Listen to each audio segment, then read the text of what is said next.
The Trump administration sued North Carolina over incomplete voter registrations, and the idea that state revenue goals should be met before tax cuts take effect is proving triggering. This is State Lines. Quality public television is made possible through the financial contributions of viewers like you, who invite you to join them in supporting PBS-NC.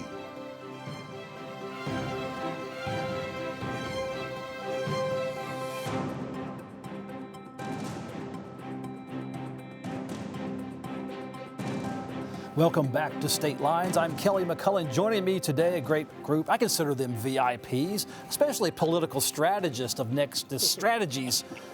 Nexus Strategies. Morgan Jackson's here. Senator Jay Chaudhuri represents Wake County and the Democratic Party. To his right, Representative Kelly Hastings of Cleveland and Gaston counties, and tons of committees and appropriations and all sorts of big chair-sounding titles there in Raleigh. Good to have you back, sir. Yes, sir. Good Thanks for making that drive from halfway across the state to this studio. Thank you, sir. Colin Campbell, fresh from Durham from the WUNC radio studios. Good to have you on, Colin. Good to be here. Let's talk about the Trump administration. It officially sued North Carolina's Board of Elections this week. The Department of Justice's suit is targeting voter registrations that do not contain identification numbers, whole or in part.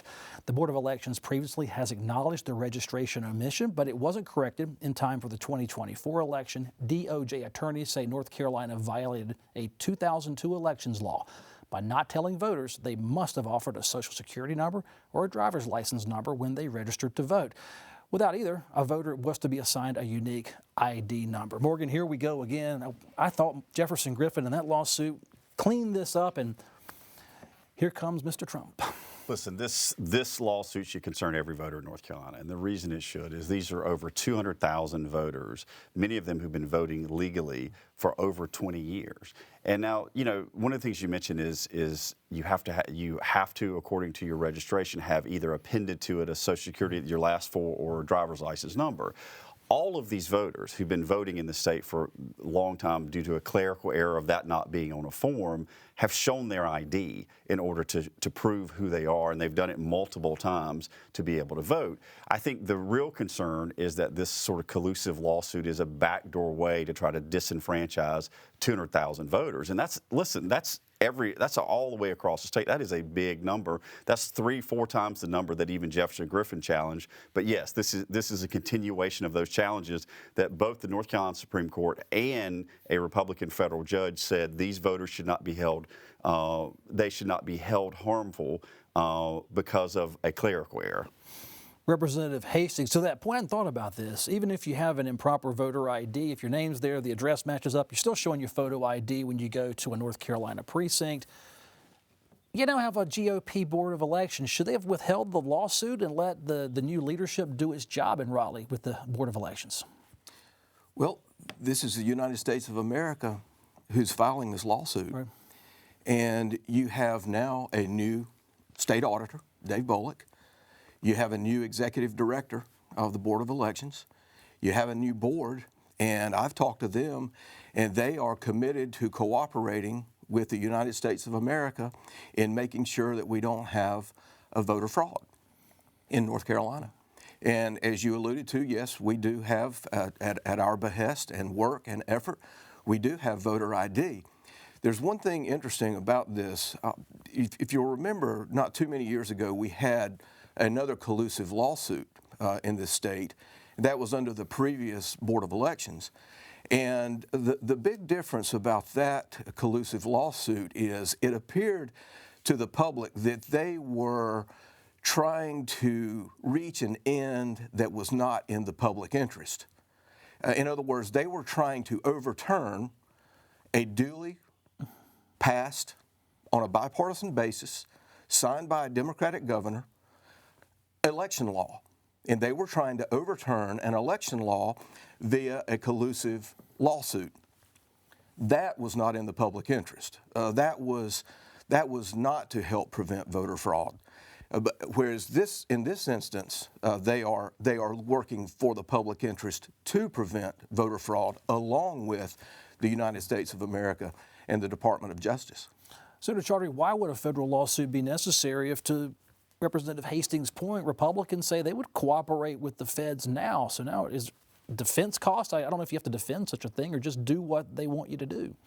Well, I mean, I think your question is the right one, and the State Board of Election has acknowledged that they are going to make efforts to fix some of the issues that they've identified. But I think, as Morgan talked about, you have a White House that basically, I think, questions the rule of law, that's doubling down on a Republican Supreme Court justice candidate that tried to throw out 65,000 voters off the roll. Then you had a lawsuit filed by the Republican Party before that tried to throw off 200,000 voters off the roll. And I think the real question is, even though we have this lawsuit and there's been an acknowledgement by the State Board to do something, I mean, you have an element of the party that has been pushing this big lie. And I think there's a real question about whether you have a post-election purge that basically endangers more than 200,000 voters that get thrown off the roll. Last thing I will say, in 2023, the General Assembly passed a bill that would prevent our state from joining the Electronic Registration Information Center, which was a Republican-started effort to clean voter rolls. And they decided to prevent our membership from joining that. But that has been the single best way to address voter fraud and the fact that voters appear on voter rolls, but yet they've decided to do away with that.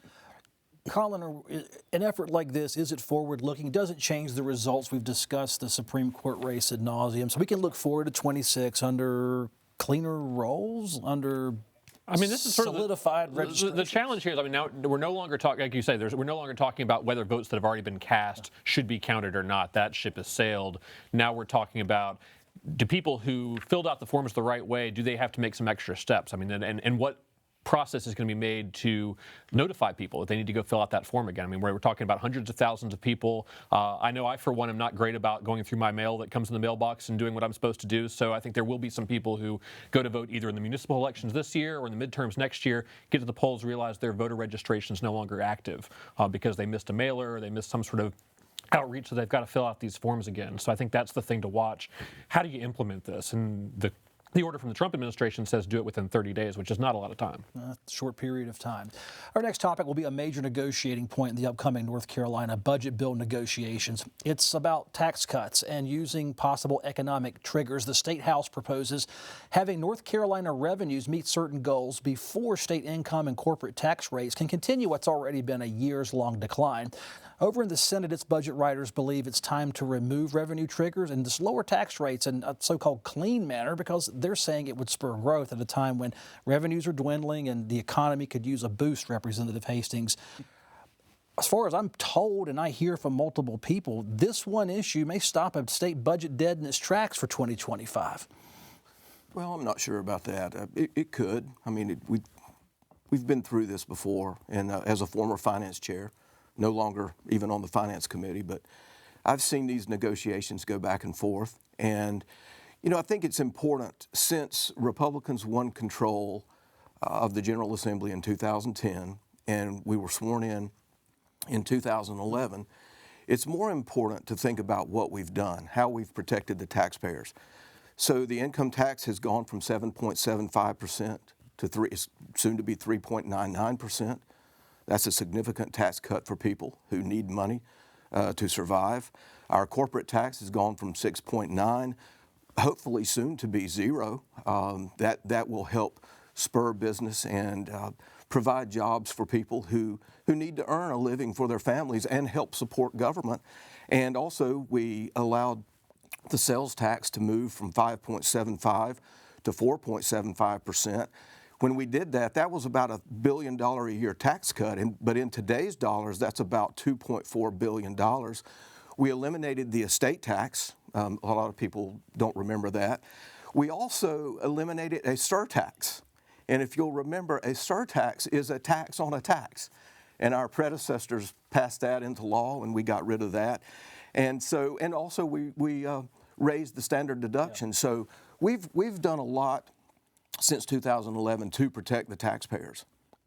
But the question is 2025, and should the state have economic triggers in line? So if the state collects enough tax revenue, tax rates go down, and if not, tax rates hold where they are. Because those are settled deals. This is a whole new deal, and every budget's a new bill. Sure, and it's not law until it becomes law. And so we're under a current statute right now regarding the tax cuts that I just mentioned. And so who knows what the final agreement will be. But it is important to remember what we've done since 2011 to protect the taxpayer, make our state competitive from a business standpoint and from a tax standpoint. Senator Chaudhuri, your side of this, House Democrats went along 93-20, and then we'll see how that plays out with the final budget if it comes out. Your thoughts on triggers. You're not going to stop tax cuts, at least not yet. So triggers or no triggers? No triggers. I mean, it's great Representative Hastings talking about 2011. I want to talk about 2025 because I think the rivalry and the difference of opinion between the Senate Republicans and the House Republicans are significant. And it's significant because one chamber wants to push for continued tax cuts. It's going to benefit corporations and the wealthiest in our state. And you got another chamber that I think is reasonable in accepting what the fiscal outlook is going to be for the state. I mean, let's think about this. You got growing cost of services, you've got a rebuild Western North Carolina, and you've got a national outlook that says there's a 1 in 3 chance that we're going to have a recession. And if you ask me, and I think if you ask House Democrats and Senate Democrats, they would much rather take a conservative outlook on how we're going to build out this budget that's more akin to the House Republicans than it is to the Senate Republicans. Morgan, the politics of tax cuts. Roy Cooper had 8 years of economic growth, and with Phil Berger and with Tim Moore. So hand in hand here, whether you fought a lot. But about triggers, the tax rates have gone down. Business has certainly come in. Revenues are certainly up, just not as high as they would have been with higher taxes. That's the argument. How do ordinary people interpret this? They want low taxes. So ordinary people like the idea of low taxes, like the way it sounds. What they don't like is when you have massive cuts to services, to really critical services like healthcare and public education. And that's what we see that goes hand in hand, with these massive tax cuts. I think one of the reasons Governor Stein has pushed for a pause and a freeze on these tax cuts is because we have a fiscal, any nonpartisan observer, economic observer will tell you, we are headed towards a fiscal cliff in this state where because we have had such excessive cutting of taxes, the state is not going to have the revenue in hand to pay for the services needed. Just yesterday, a nonpartisan group came out and said next year and the year after, we're going to have $200 million left, because what's happening around the country, as you see it, is a lot driven by inflation, is that people are shrinking their spending. And when you shrink their spending, that's less revenue for state and local governments and the federal government. And so I think one of the reasons you saw Democrats and the governor in particular encourage Democrats in the House to vote for the House budget is because the Senate budget will take $20 more billion out of the state budget over the next 8 years. And I think Representative Hastings and the Republicans in the House came up with something that their plan was much more reasonable in saying, all right, if we're going to cut taxes in the future, that needs to be tied to certain triggers on economic growth so that we're not cutting meat and not cutting bone from the state. I've been seeing Robert Reeves, the House Democratic leader, do some tweets and make other comments. How can Democratic voters out there that support you lock, stock, and barrel see 93 House members vote most of the Democrats and not feel that Democrats are supporting GOP policies? Listen, I'd say it's the other way around. I think GOP policies are in alignment with Democrats finally, is that they're talking economic triggers on tax cuts. They're talking about real teacher pay raises, something we haven't seen to this level in the General Assembly in well over a decade. And I applaud the Republicans in the House for doing that. And I think those are the two things that Democrats can say. This really moves our state forward instead of sends us backwards. Kelly, just quickly. First of all, Republicans have passed teacher pay raises. And not only teacher pay raises, but pay raises for all state employees. And we've had the private sector to consider. And that's why we've cut taxes for them. We can't forget the private sector. So, and also, since 2011, most of our budgets have been on a bipartisan basis. Even when we had to override Democratic governors, we had Democrat members join us to override the gubernatorial vetoes. Nothing like you saw this past budget. So whatever you wrote, at least has got support one time. We'll see about if the veto comes out on a budget deal. We'll see how the House Democrats vote then. Well, I think it's going to end up where they are on the tax package and also where they are on teacher pay. I mean, so teacher pay in the Republican House budget makes it the highest starting teacher pay in the South, which is a significant boost in teacher pay. And we've been raising teacher pay since 2011, 2012. Are all boosts the same? Colin, we're over in this segment. However, Mr. James emailed me. He says, you talk about triggers on the show as if everyone knows what a trigger is. Can you give us an 8th grade explanation of an economic trigger? To put this in sort of the layman's Please terms, do. These scheduled tax cuts, they go into effect when the state hits a certain level of revenue. So if we don't make more money, there's not revenue growth. The tax cuts don't go into effect. Its tax rate stays what it is. If we make more money, the taxes go down. Where it gets a little bit tricky is that the way these current triggers are set up, the taxes will still go down even if the state's revenue growth is not huge, and if it goes up much more, it'll go down again. So that's the worry of this fiscal cliff, and that's why the House is basically not giving up on the tax cuts. They would happen eventually, but effectively delayed until the overall revenue number for the state is a higher number. It's a speed issue between the Republicans. Yeah, we're not talking about tax cuts or no tax cuts. We're essentially talking about, do we cut taxes in the next year or two, or do we cut taxes maybe 5 or 6 years down the road? And what if there's a recession that results in the fiscal cliff? I won't call it a cliff, but say we go in the whole $100 million in state revenues. I mean, absolute deficit. What happens then? Yeah, so the tax rates don't go back up. So once you've hit that revenue trigger once, even if the revenues decline because of a recession, you're not going to go back and change that unless the legislature comes back and acts and says, okay, we actually are going to raise taxes now. Representative, last week, the Senate was laying out a soundbite that says if you don't cut taxes, you're raising taxes. How is holding tax legally? Is holding tax rates level a tax hike? Well, I was not privy to that communication, so I'm not exactly sure what was said and what was not said. But all I can hang my hat on is since 2011, we've cut taxes for the people to protect the taxpayers. I don't know what will happen in the future, but there is no question since 2011, we have helped the private sector, we've helped the public sector, and we've cut taxes for everybody in North Carolina. And those are the things that I know for sure right now, today, at this moment. Morgan, I don't think I'm going to crack him on this one. It doesn't sound like it. Doesn't sound like it. No. House and Senate budget negotiators will also determine if UNC system campuses need to raise tuition. For the first time in 9 years, as budget writers look for these cuts, university system cuts could be offset with the revenue from those tuition hikes. The Senate is making some targeted cuts in its budget bill, including to PBS North Carolina. The House budget gives the UNC System Board of Governors the power to make its own budget decisions as long as budget reduction targets are met. Of course, PBS North Carolina is part of the UNC system budget, something I've said for 20 years every time we talk about a budget. We're funded by the budget. All right, Senator Chaudhuri. Tuition increases on some students to generate revenue after 9 years. I think I saw where President Hahn said he'd like to have made it 10 years, but may come up a little bit short. Is this a deal that can be worked out?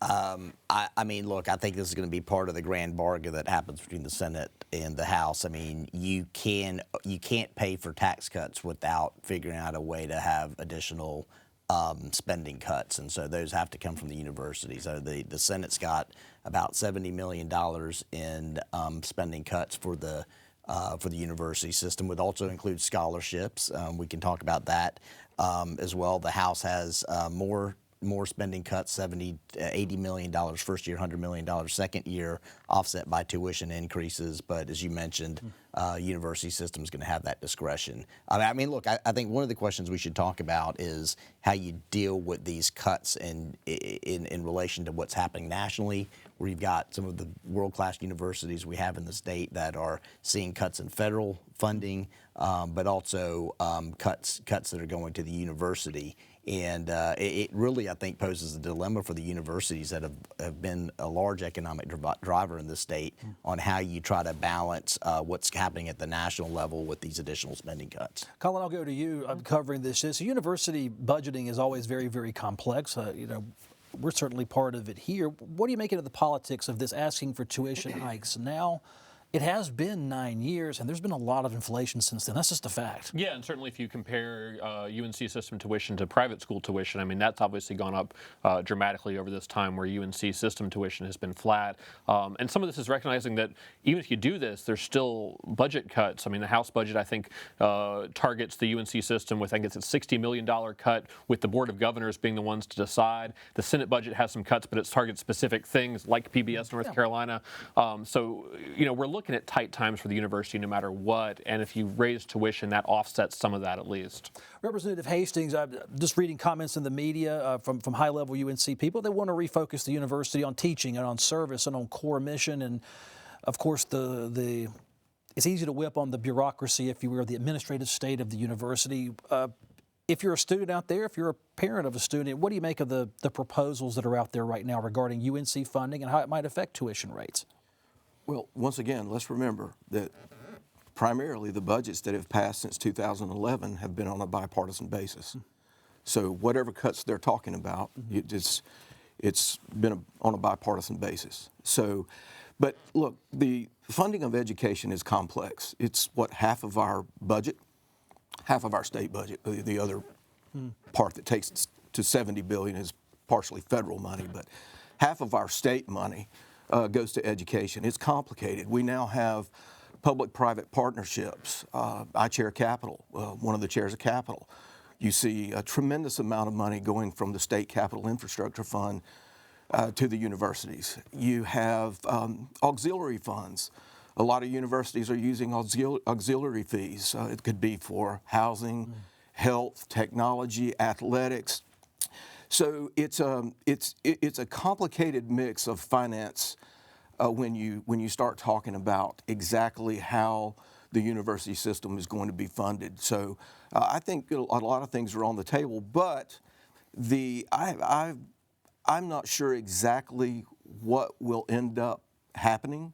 I know what the current status is, but I do know that it's complicated. And then you also have people who don't really get to take advantage of the university system. Maybe they never are able to go to a university. And so we have to keep those people in mind. So it ends up being a complicated scenario. Morgan, I've not heard much out of Governor Stein on this issue. I do remember him wanting to beef up the community colleges, because if we're going to onshore all this manufacturing. So does he keep his powder dry with UNC and focus elsewhere in higher ed, or is there enough firepower to go around to make comments, to make positions and statements about everything about the budget? Listen, I think the governor has been, over time, believes that tuition needs to be kept as low as possible. He sees, as Senator Chaudhuri mentioned, the universities in the state are our economic engine. They are the golden goose. And what you don't do if you're trying to create more jobs and create more opportunity for people is kill your golden goose. And I think one of the big concerns about the tuition hikes and doing it is, look at even the really conservative UNC Board of Governors who just voted 3 months ago, to not raise in-state tuition at all. And the reason they did that is because they said it decreases opportunity for people, and it also isn't necessary at this time, because families are struggling with everything costs more, from eggs to gas to anything you buy. And so our state is built on the backs of a strong public university system and public education that says we want people to have opportunity for a better job. And if I'm a working family that's already struggling with cost, when you raise tuition, you put that opportunity for your kids further out of reach. I want to ask you the last topic. We got about 3 minutes left, but Governor Josh Stein's efforts to retain power to appoint the State Board of Elections directors was stopped by the North Carolina Supreme Court recently. It gives Alder Bullock the power to appoint State Board of Elections members, including elections boards in all 100 counties. There is no federal court appeals option since the lawsuit involves a state constitutional matter. Here's what the question surrounds: whether the governor is the chief executive of our state, or if the Council of States elected members, what are there, 10 of them, if I do my math correctly, do they share executive level responsibilities, Morgan? It's more about, not about Bullock and elections, is what does it mean to be governor in this state? What it means to be governor is you are, by definition in the Constitution, the chief executive officer of the state. Republicans have been trying to take the Board of Elections away from the governor now for 9 straight years. Multiple court decisions have shot that down. They put it on the ballot to give voters a chance to vote on whether the governor should control the elections or not. 2/3 of the voters of this state rejected rejected the move from the governor to the General Assembly or to Republicans in elective office. What we saw is the big concern about this at the end of the day is politicizing the election system. Look at the first thing the auditor and the board did. First of all, they fired an executive director who is nationally recognized as having run some of the best elections in this country over the last decade, somebody whose career was administering elections. They hired a professional partisan operative who had never worked in elections ever to take control of the Board of Elections. And I think it should concern everybody out there that this is about picking winners and losers instead of professionally administering elections. This might be the last word. Representative Hastings. Kelly, the North Carolina Constitution is pretty clear on this issue. When it talks about other elective offices, other council of state positions, it says that their duties are to be prescribed by law. And that's what this does. It prescribes their duties. A council of state member prescribes his duty by action of law. And the Constitution is pretty clear. We've talked about prescribed by law. Jay, you got 10 seconds. I think Justice Earl said it the best in dissent. You don't go to your accountant to help count votes. Okay. Well, that's our show for this week. A lot of great topics. There'll be more next week. Thank you for watching. Morgan, good to have you on. Heard we lost a friend to State Lines. We did. We lost Dorian Manus 2 weeks ago, who was 96 years old, the Queen of Carthage, and sort of a second mother to me and about everybody in that town growing up.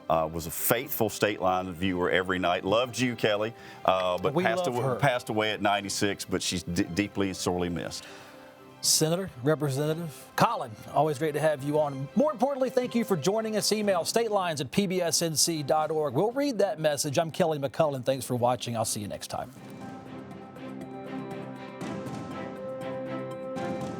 Quality public television is made possible through the financial contributions of viewers like you, who invite you to join them in supporting PBS NC.